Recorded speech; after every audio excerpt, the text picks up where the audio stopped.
Well, and when Tomlin told Jay Glazer last Sunday that Tomlin went Lone Ranger in the decision to start Russell Wilson, that two-word phrase, which, I don't know, maybe that'll be next year's Halloween costume if this works for Mike Tomlin and Russell Wilson, but that Lone Ranger reference implied that he was the only one who wanted to do this. That Arthur Smith, I think that the organization views Justin Fields as the guy who hopefully becomes the future. More than a decade younger than Russell Wilson. That's the guy you kind of quietly root for. And maybe you hope that he can morph into Russell Wilson from being around him this year. That's the best outcome for the Steelers. 1 year with Russell Wilson and Justin Fields takes over. That's the best long-term outcome. But if Russell Wilson keeps playing the way he does, it's not going to be 1 year and done for Russell Wilson. They'll bring him back next year when he's 36 going on 37. Why wouldn't they if he keeps playing like this? Now, it's only 2 games, and they got a hell of a stretch coming up after the bye. Commanders, Chiefs, Eagles, everyone in their division twice. And, don't look now, but the Browns are no longer a check-the-box win, not with Jameis Winston playing. He's transformed in 1 week. He's transformed that organization. So they got 9 games that are not going to be easy. And we'll know at the end of the season the right way to go. But at a time when it looked like the right thing to do based on the record was stick with Justin Fields, Mike Tomlin cut against the grain. And that cements that bond, that Eastern Virginia. He's always been partial to players from Eastern Virginia where Mike Tomlin is from. There's an extra little something. And that, I think, who knows? Who knows what the one grain of sand is that gets the scale to go that way? But whatever it was, it worked. And I think Tomlin's logic was as simple as, I want to win a Super Bowl. And Russell Wilson has been there and done that. Spot on, Mike. 100%. I was just going to say, I understand why Mike Tomlin said, hey, I'm the Lone Ranger, why I want Russell Wilson in there, because we talk about the streak. I brought it up already. I didn't even want to bring it up. I just brought it up. It just kind of tumbled out of me saying the Steelers have never had a losing record under Mike Tomlin. So we all know that streak, but there's another streak I think that bothers Tomlin and Steelers fans. They haven't won a playoff game in 8 years. So you go into the playoff game, you could have the same record with Justin Fields. Let's say you're 6-2. Let's say you finish the season, 13-4, 12-5.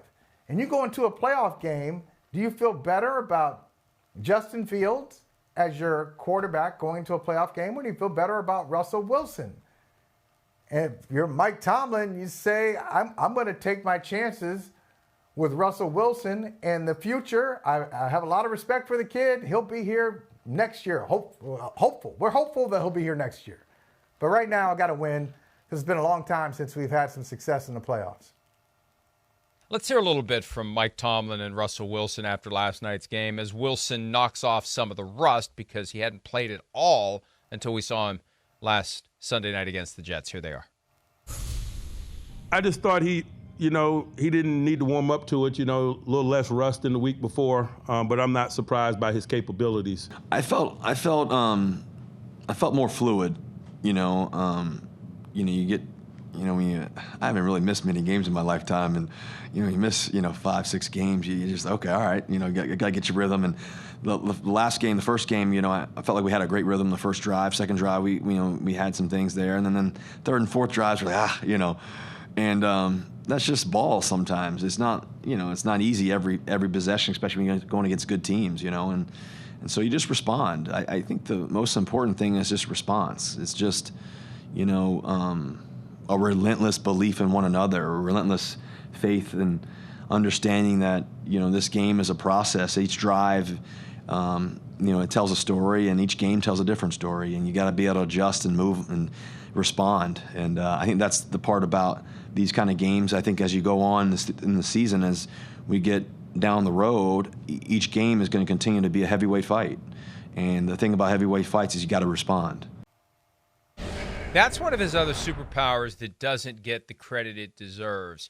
He is not willing to accept how a game feels. And we all sense it. If you're in the stadium, if you're watching at home, the momentum goes a certain way, and it's easy if things aren't going your way to accept the fact. Like slipping into a hot bathtub, you eventually get used to it. This just isn't our night. It's just not our night. Let's just get through this healthy. Let's go home. Let's figure it out. He never will concede, and he believes that a bad game can turn into a good game like that. He's the guy that had 4 interceptions in the NFC Championship against the Packers, and they still won the game. When you go through moments like that, you develop that unwavering belief that, yeah, it might not be pretty the first quarter or the second quarter, but at some point we're going to flip the switch, and at some point we're going to make it happen. And one quarter doesn't define a game. One play doesn't define a game. And too many guys will carry that around. They can't get over the mistake they made, the bad decision they made, the bad throw they made. They always talk about cornerbacks have to have amnesia. Quarterbacks have to have it too. And he's got it better than most. The vast majority can't just turn the page and move on. And he does. And I think he relishes that as part of the narrative. That's part of the story. I was down and now I'm up again and I'm going to prevail. And it makes it a better story if I had my struggles. It's not as compelling if I walk onto the field and it's easy. I want it to be a challenge. And it has been in his biggest moments. It's not easy. The only thing that was easy was Super Bowl 48 when, from the moment the ball gets snapped by Peyton Manning's ear, we all knew what that night was going to be. Yeah, that was a mess. He's one of those guys, isn't he, Mike? You can see it. And it's part of the story. Hey, I was a 3rd-round pick. Nobody expected me to do this. I wasn't handed anything. Considered an undersized quarterback. Just that, I think he really embraces the whole package of, you don't believe, you didn't think this, but watch, I'll go out and show you. He's extremely confident in what he's doing. And he has. Those 2 games, the last 2 home games have been that. And that Jets game, they're down 15-6. I remember thinking, I think I even wrote it down and said, wow, I can't believe the Jets are this much more talented than the Steelers. And then Steelers take over that game, and the Jets don't know what hit them.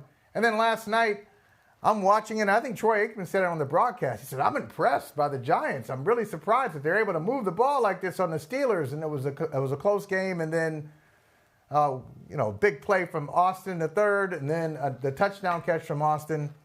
And the game is out of hand a little out of hand, although it got a little crazy there at the end with the fumble from Russell. But that's just what they do. It's just in the muck. He's comfortable in the muck is another way of saying it. I'll be here because I know we'll get out of it. I'll get us out of it. And I want to work backward through a few of the things you said. T.J. Watt shows up and makes the big play. The patented T.J. Watt saves the day, which ended the drive that could have, with a 2-point conversion, forced overtime. Now, not many people would have had faith in any 2-point conversion from the Giants after the one we saw earlier. But Watt was typical T.J. Watt last night, and we're getting close to the moment where here he comes. T.J. Watt ends it. Ball's out, and it's like a lightning strike cobra. The ball's out, and that's it, and the Steelers win the game. The Calvin Austin III punt return. It sure did look like there was running into the kicker. And the flag graphic came up initially before the punt. And then after the punt, and I saw out of the corner of my eye the punter go down, the flag graphic pulsated. So I'm thinking, is that 2 flags? See, there's the first flag. Maybe that's what I saw. That's the pulsation that made me think the flag graphic came up because of the hit on the punter, even though there was a flag that was thrown before that. So I thought this was coming back. And they went to Russell Yerk, their rules analyst, who thought it was possibly enough to be a foul, even though there was maybe some blocking into the punter. But I thought that was getting wiped off the board. That would have been a huge moment if that touchdown comes off the board. But it could have gone either way. We see that from time to time, where the punter gets hit, and sometimes they sell it Sometimes they don't. Sometimes they're down. Sometimes the flag's out. It's 5 or it's 15. But I thought the Austin touchdown was coming off the board. But that was kind of the moment where that's one of the ingredients in a Steelers win. There's got to be a moment like that, whether it's a fumble return for a touchdown, a pick six, some big play by the defense. Their special teams has been awesome lately with block kicks left and right. Once something like that happens, it just feels like a Steelers night. And how we get to the end, whatever the final score is, it's a matter of details. It was a big night for the rules analyst, wasn't it? The rules analyst, like some nights, you think, okay, this in the third member or the fourth member of our group, and you name them, and you don't hear from them. But last night, I got a little tired of hearing from him because it was just. Okay, well, why did they call it looked like he was set here. Why did they call a penalty here? Hey, what'd you see on the Pickens touchdown? Hey, he got 2 right feet down, but he didn't get that the second foot down. How about running into the kick? It was just all night. It was starting to wear me out, Mike. Hi, it's Mike Florio. Thanks for watching PFT on YouTube. Hit subscribe for the latest news and analysis from Pro Football Talk.